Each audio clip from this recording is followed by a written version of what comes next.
बोलो राधे राधे। धृतराष्ट्र पिछले जन्म में कौन थे? आज हम इसी कहानी के बारे में जानेंगे कि धृतराष्ट्र की पुरानी कहानी क्या थी। तो आइए शुरू करते हैं, लेकिन इससे पहले चैनल को सब्सक्राइब कर दें, लाइक और शेयर करें। महाभारत में धृतराष्ट्र अंधे थे, लेकिन उन्हें यह अंधापन जो है पिछले जन्म में मिले एक श्राप के कारण मिला था।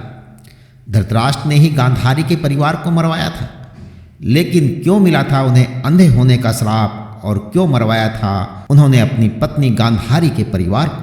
तो आइए जानते हैं धृतराष्ट्र से जुड़ी कुछ ऐसी ही खास बातें। भीम ने धृतराष्ट्र के पुत्र दुर्योधन और दुशासन को बड़ी निर्दयता से मार डाला था। इस कारण धृतराष्ट्र भीम को भी मार डालना चाहते थे। जब युद्ध समाप्त हो गया तो श्री कृष्ण के साथ जो है युधिष्ठिर, भीम, अर्जुन, नकुल और सहदेव महाराज धृतराष्ट्र से मिलने पहुँचे। युधिष्ठिर ने धृतराष्ट्र को प्रणाम किया और सभी पांडवों ने अपने अपने नाम लिए और प्रणाम किया। श्री कृष्ण महाराज के मन की बात पहले से ही समझ गए थे कि वे भीम का नाश करना चाहते हैं। धृतराष्ट्र ने भीम को गले लगाने की इच्छा जताई तो श्री कृष्ण ने तुरंत ही भीम के स्थान पर भीम की लोहे की मूर्ति आगे बढ़ा दी। धृतराष्ट्र बहुत शक्तिशाली थे। उन्होंने क्रोध में आकर लोहे से बनी भीम की मूर्ति को दोनों हाथों से दबोच लिया और मूर्ति को तोड़ डाला। मूर्ति तोड़ने की वजह से उनके मुंह से भी खून निकलने लगा और वह जमीन पर गिर गए। कुछ ही देर में उनका क्रोध शांत हुआ तो उन्हें लगा कि भीम मर गया है, तो वह रोने लगे। तब श्री कृष्ण ने महाराज से कहा कि भीम जीवित है। आपने जिसे तोड़ा है वो तो भीम के आकार की मूर्ति थी। इस प्रकार श्री कृष्ण ने भीम के प्राण बचा लिए। धृतराष्ट्र जन्म से अंधे थे। महाराज शांतनु और सत्यवती के दो पुत्र हुए, विचित्रवीर और चित्रांगद।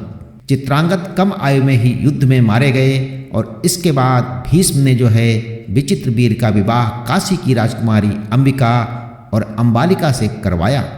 विवाह के कुछ समय बाद ही विचित्रवीर की भी बीमारी के कारण मृत्यु हो गई। अंबिका और अंबालिका संतान ही थी, तो सत्यवती के सामने ये संकट उत्पन्न हो गया कि कौरव वंश आगे कैसे बढ़ेगा। वंश को आगे बढ़ाने के लिए सत्यवती ने महेश वेद व्यास से उपाय पूछा। तब वेद व्यास ने अपनी दिव्य शक्तियों से अंबिका और अंबालिका से संतानें उत्पन्न की थी। अंबिका ने महेश के भय के कारण आंखें बंद कर ली थीं, तो इसकी अंधी संतान के रूप में धृतराष्ट्र हुए। और दूसरी राजकुमारी अंबालिका भी महेश से डर गई थी और उसका शरीर पीला पड़ गया था, तो उसकी संतान पांडु हुई। और पांडु जन्म से ही कमजोर थे। दोनों राजकुमारियों के बाद एक दासी पर भी महेश वेदव्यास ने शक्तिपात किया था। उस दासी से संतान के रूप में महात्मा विदुर उत्पन्न हुए। धृतराष्ट्र अपने पिछले जन्म में एक बहुत दुष्ट राजा था। एक दिन उसने देखा कि नदी में एक हंस अपने बच्चों के साथ आराम से विचरण कर रहा है। उसने आदेश दिया कि उस हंस की आंख फोड़ दी जाए और उसके बच्चों को मार दिया जाए। इसी वजह से अगले जन्म में वो अंधा पैदा हुआ और उसके पुत्र भी उसी तरह मृत्यु को प्राप्त हुए जैसे उस हंस के।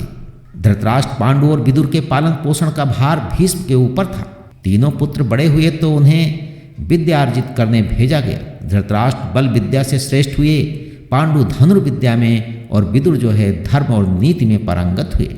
तीनों पुत्र युवा हुए तो बड़े पुत्र धृतराष्ट्र को नहीं बल्कि पांडु को राजा बनाया गया, क्योंकि धृतराष्ट्र अंधे थे और विदुर दासी पुत्र थे। पांडु की मृत्यु के बाद धृतराष्ट्र को राजा बनाया गया। धृतराष्ट्र नहीं चाहते थे कि उनके बाद युधिष्ठिर जो है राजा बने, बल्कि वे चाहते थे कि उनका पुत्र दुर्योधन राजा बने, और इसी कारण वे लगातार पांडव पुत्रों की उपेक्षा करते रहे। भीष्म ने धृतराष्ट्र का विवाह गांधार की राजकुमारी गांधारी से कराया था। विवाह से पूर्व गांधारी को ये बात मालूम नहीं थी कि धृतराष्ट्र अंधे हैं। जब गांधारी को ये बात मालूम हुई तो उसने भी अपनी आंखों पर पट्टी बांध ली। अब पति और पत्नी दोनों अंधे के समान हो गए थे। धृतराष्ट्र और गांधारी के 100 पुत्र और एक पुत्री थी।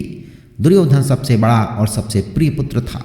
दुर्योधन के प्रति धृतराष्ट्र को अत्यधिक मोह था, इसलिए मोह के कारण दुर्योधन के गलत कार्यों पर भी वे मौन रहे। दुर्योधन की गलत इच्छाओं को पूरा करने के लिए भी हमेशा तैयार रहते थे और यही मोह पूरे वंश के नाश का कारण बना। धृतराष्ट्र का विवाह गांधार देश की गांधारी से हुआ था। गांधारी की कुंडली में दोष होने की वजह से एक साधु के कहे अनुसार उसका विवाह अपने एक बकरे के साथ किया गया था। बाद में उस बकरे की बलि दे दी गई थी। ये बात गांधारी के विवाह के समय छुपाई गई थी। तब धृतराष्ट्र को इस बात का पता चला तो उसने गांधार नरेश सुबाला और उसके 100 पुत्रों को कारावास में डाल दिया और काफ़ी यातनाएं दी। एक एक करके सुबाला के सभी पुत्र मरने लगे। उन्हें खाने के लिए सिर्फ मुट्ठी भर चावल दिए जाते थे और सुबाला ने अपने सबसे बड़े बेटे शकुनी को प्रतिशोध के लिए तैयार किया। जब लोग अपने हिस्से के चावल शकुनी को दे देते ताकि वो जीवित रहकर कौरवों का नाश कर सके, मृत्यु से पहले सुबाला ने धृतराष्ट्र से शकुनी को छोड़ने की विनती की तो धृतराष्ट्र ने मान ली। सुबाला ने शकुनी को अपनी रीढ़ की हड्डी के पासे बनाने के लिए कहा और वही पासे जो है कौरव वंश के नाश का कारण बने। शकुनी ने हस्तिनापुर में सबका विश्वास जीता और 100 करोड़ों का अभिभावक बन गया। उसने न केवल दुर्योधन को युधिष्ठिर के खिलाफ भड़काया बल्कि महाभारत के युद्ध का आधार भी बनाया।